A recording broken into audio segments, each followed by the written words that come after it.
హే Amigos నమస్తే. ఇవాల్టి వీడియోలో మనం థైరాయిడ్ గురించి క్లియర్‌గా తెలుసుకుందాం. సో థైరాయిడ్ అనేది థైరాయిడ్ గ్లాండ్ నుంచి ఆ హార్మోన్ అనేది ప్రొడ్యూస్ అవుతుందనమాట. సో థైరాయిడ్‌లో 2 టైప్స్ ఉన్నాయి. Hyper thyroidism and hypothyroidism.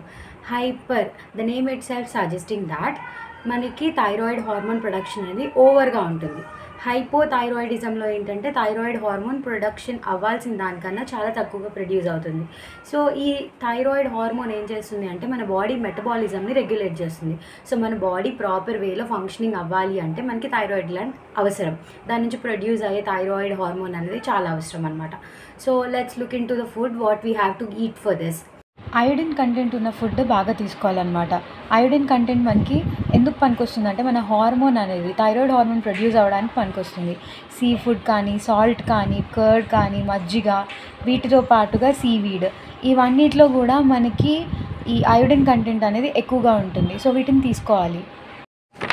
Next వచ్చేసి సెలీనియం రిచ్ ఫుడ్ అనేది చాలా ఇంపార్టెంట్ బికాజ్ ఇది మన హార్మోన్స్ని బ్యాలెన్స్ చేస్తుంది. దాంట్లో ఆల్మండ్స్, వాల్నట్స్, పల్లీలు, పపాయ, బనానా, వీటితో పాటు ఎగ్స్ కూడా, వీటన్నిటిలో కూడా మనకి సెలీనియం కంటెంట్ అనేది దొరుకుతుంది.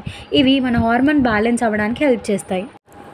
జింక్ కూడా మనకి హార్మోన్ ప్రొడక్షన్లో హెల్ప్ అవుతుందన్నమాట. జింక్ ఉండే ఫుడ్స్ ఏంటి అంటే బాదం, పల్లీలు, వీటితో పాటు దోసకాయ, బెండకాయ, క్యారెట్, చికెన్, మటన్, ఫిష్, వీటన్నిటిలో కూడా జింక్ కంటెంట్ అనేది దొరుకుతుంది.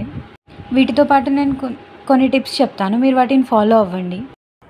సో వీడియో ఎండింగ్లో నేను టిప్స్ చెప్తా అని చెప్పాను కదా, ఆ టిప్స్ ఏంటి అంటే ముఖ్యంగా మనకి ఈ థైరాయిడ్ రావడానికి కొన్ని ఫ్యాక్టర్స్ ఉన్నాయన్నమాట. అందులో ఒక ఫ్యాక్టర్ వచ్చేసి స్ట్రెస్. ఈ స్ట్రెస్ని మనం మేనేజ్ చేసుకోగలగాలి. అప్పుడైతే మన థైరాయిడ్ హార్మోన్ లెవెల్స్ అనేవి ప్రాపర్గా సెట్ అవుతాయి అన్నమాట. సో స్ట్రెస్ మేనేజ్మెంట్కి మనకి యూజువల్లీ ఏం చెప్తుంటారు డాక్టర్స్ అంటే యోగా కానీ, ఎక్సర్సైజ్ కానీ చేయమని చెప్తారు. ఈ వీటితో పాటుగా మనం ఏం చేయాలి అంటే బ్రీతింగ్ ఎక్సర్సైజెస్ ప్రాక్టీస్ చేయాలి. సో బ్రీతింగ్ ఎక్సర్సైజెస్ ప్రాక్టీస్ చేసినప్పుడు మనకి ఏంటంటే స్ట్రెస్ లెవెల్స్, యాంగ్జైటీ లెవెల్స్ అనేవి తగ్గిపోతాయి. దానివల్ల మన హార్మోన్ ప్రొడక్షన్ అనేది కరెక్ట్ వేలో ఉంటుందన్నమాట. నెక్స్ట్ వన్ వచ్చేసి మన మెటబాలిజంని ఇంప్రూవ్ చేసుకోవడం. దీనికి 2 టిప్స్ ఉన్నాయి. ఫస్ట్ వన్ వచ్చేసి గ్రీన్ టీ. సో మనం గ్రీన్ టీని డైలీ 2 టైమ్స్ అలా తాగితే మన బాడీ మెటబాలిజం అనేది ఇంప్రూవ్ అవుతుంది. సో మన హార్మోన్ ప్రొడక్షన్ అనేది నార్మల్గా ఉంటుందన్నమాట. ఇది కాకుండా మెంతులు is the best medicine for thyroid అనమాట. అయితే ఏం చేయాలి అంటే మెంతు పొడి, వేయించిన మెంతుల్ని పొడి చేసుకొని హాట్ వాటర్లో వేసుకొని ఆ పొడిని తాగినట్టయితే మన హార్మోన్ లెవెల్స్ అనేవి ప్రాపర్గా వర్క్ చేస్తాయి. ఈ 3 టిప్స్ని ఫాలో అవ్వండి. Thanks for watching. Thank you.